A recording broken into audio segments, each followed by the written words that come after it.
compile des bourrés du week-end sur Skyrock. Eh oui, la compile du morning, c'est parti Rémi. Numéro 3. Et oui, en effet, nous allons à Liège où pendant... Bonjour. On est à Liège. Et oui, où pendant une animation commerciale, une femme totalement bourrée a tenté de prendre le micro de l'animateur dans le supermarché.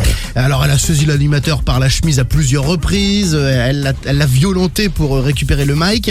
À un moment donné, la police est arrivée sur place. Elle a quoi ? Elle a fait un freestyle ? Ouais, elle voulait peut-être faire un freestyle. En tout cas, elle avait changé de cible puisqu'elle importunait maintenant une dame et sa fille. Lorsque la police intervient, la suspecte se dirige vers les inspecteurs et là, elle leur signale qu'elle n'apprécie pas du tout le regard qu'ils portaient sur elle. Bref, les policiers lui ont d'abord demandé de présenter ses documents d'identité, ce à quoi elle a répondu par un crachat. Sur les keufs ? Ouais, tout à fait. Donc là, les agents en ont eu marre. Ils l'ont embarquée. Et ben voilà, tant pis pour elle. Elle animera pas la kermesse dans le centre commercial. Tout à fait. Bon, on va filer à Montpellier. Là. Numéro 2. Ça s'est passé ce week-end à 2h30 du matin. Il y a une voiture qui se fait arrêter. Refus d'obtempérer.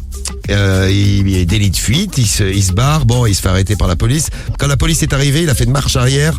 Puis a passé la première, a mis un grand coup d'accélérateur, prend la fuite. Bon, quelques centaines de mètres plus tard, la police l'arrête. Alors c'est une voiture d'auto-école. Et ils se disent, oh, ils ont dû cambrioler l'auto-école. Ils ont volé la voiture. En fait, pas du tout. C'est le moniteur d'auto-école lui-même qui conduisait et qui a été interpellé après le refus d'obtempérer avec plusieurs grammes d'alcool par litre de sang, mais qui était complètement bourré. Il a expliqué qu'il avait bu quelques petits verres juste après le travail et là maintenant il attend sa convocation au tribunal. Ben voilà. Je sais pas s'il va pouvoir encore conduire. Je crois pas, non. Non, il peut pas avoir une dérogation. Non, il va devoir changer de métier. Pour expliquer aux élèves comment on conduit quand on est bourré. Non, c'est foutu. C'est pas possible.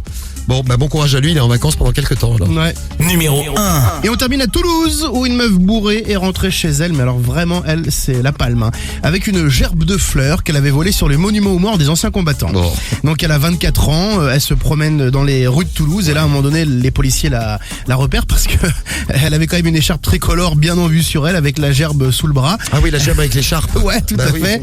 Elle a expliqué qu'elle voulait décorer son appart. Je trouvais ça joli. Bon, elle trouvait ça sympa. En tout cas, elle a terminé sa nuit en dégrisement, là où elle a pu décorer la belle cellule du commissariat avant d'être entendue au petit matin par les policiers. Elle a été laissée libre rapidement, mais elle devra suivre un stage de citoyenneté. C'est bien.